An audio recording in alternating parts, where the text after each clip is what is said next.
So, welcome back. Welcome back. One of the things that I think a number of people have been interested in is, what is it that we talk about all these devices and we play with toys all day and we have this beautiful job, but no one realizes we actually work really bloody hard. But they think we just play with toys the whole time. Never seen you work hard in my life.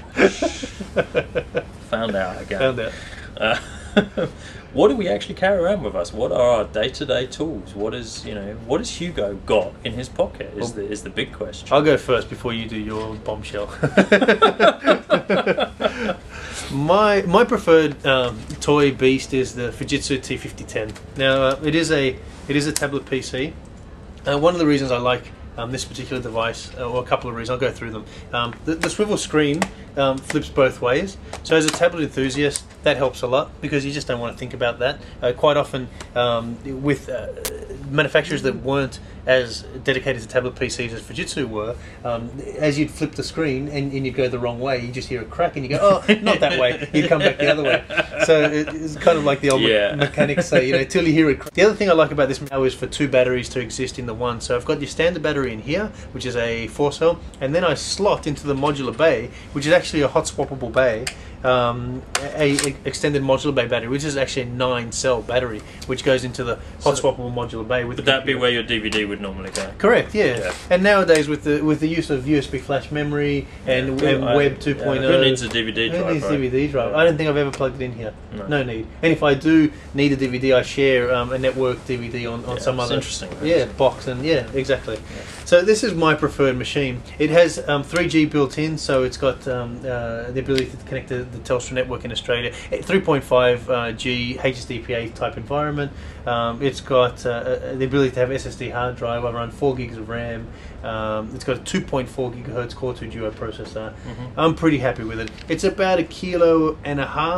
It's not that bad. I can still hold it under my arm. I can still take it to meetings and feel comfortable and pulling it out. Nice machine. Yeah? I'm pretty happy with it. You like it? Yeah. My preferred phone, which I thought I'd never say. But you're going to.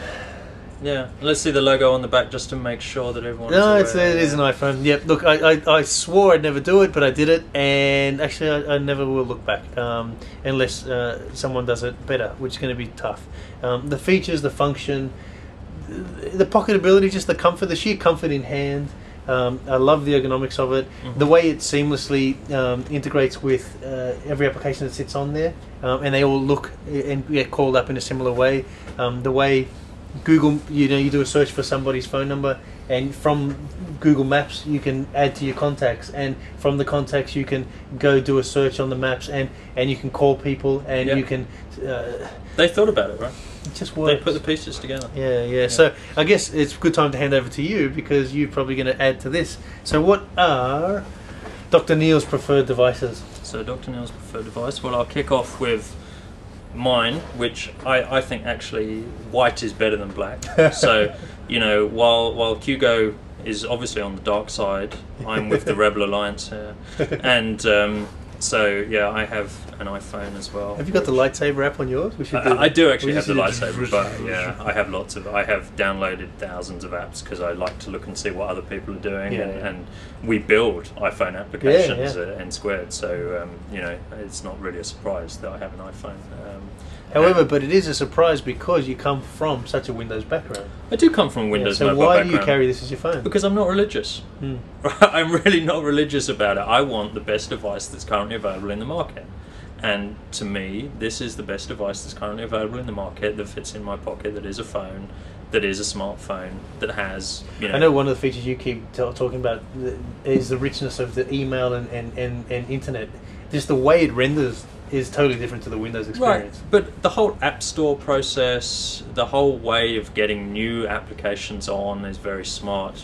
What Windows Mobile never really solved very well was how a user, not customize in terms of, I can change the background picture, but customize in terms of putting new applications on, installing new applications.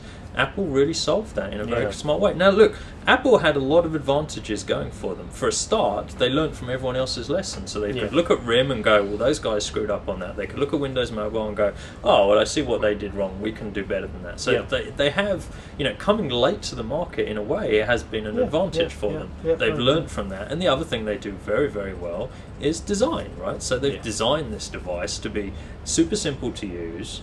The scary thing to me is that, I can plug this into my network faster than I can plug a Windows Mobile device into my network, and my network is running Windows software, right? So how did that happen?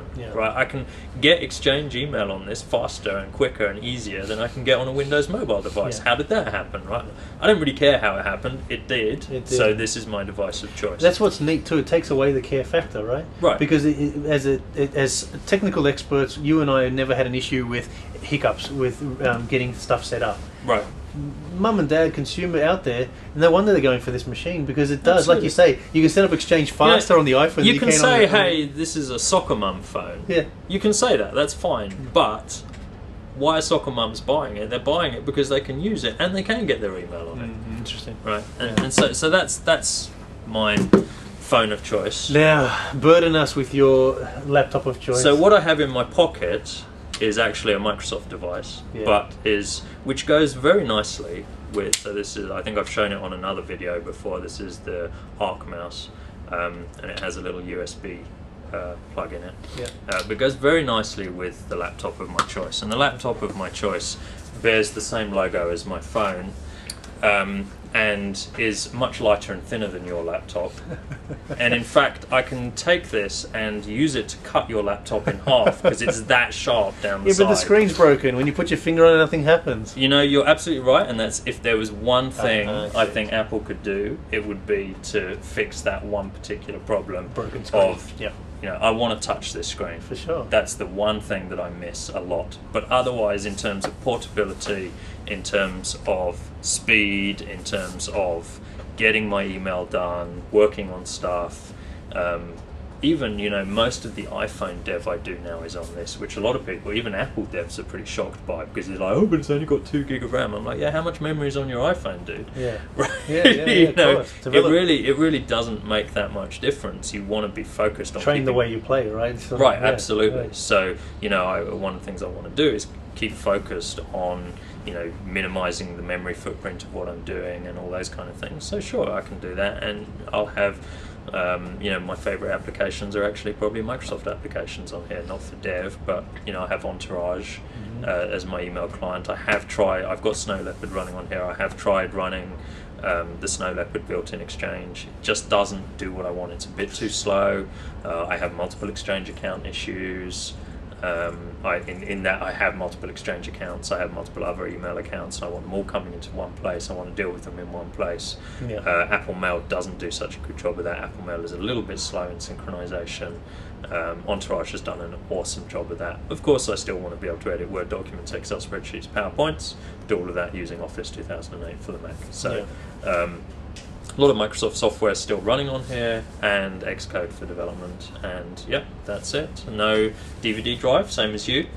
Why need it? Why bother? You don't miss it, right? No, I don't miss it at all. There are desktops around in the office that I can plug into if I have a DVD that I need to load up, whatever. But as you say, nearly everything is over the air now or on the network, so just plug it in. It's Wi-Fi. Do they have 3G built in? No. No. Can they have it? No, but that's why I have this, right? Because I can tether this now. Tether that happily, So I can have it happily within Australia and not get caned by roaming fees to tether this. But and then and that's the other thing that I guess Windows Mobile started doing towards the end in terms of my view, but they're not over yet, and I'm hoping that they come back with some interesting new features in future versions. But the original Windows Mobile devices I bought were locked. And then you had to unlock them. Well, it's the same with Apple, and you have to jailbreak them. Except, if I go to the Apple Store in Sydney, I can buy an unlocked phone that it comes. No, I didn't know that. Yeah. Really? Yeah, you just buy it out of the store, unlocked, you can put any SIM card in it. I didn't know that. Right? How much are they worth? Oh, I don't know, it's like $1,000. Yeah. Right? So you're buying it outright, you're not buying a plan, you're not signing up for 24 months of paying I didn't know the that. telco.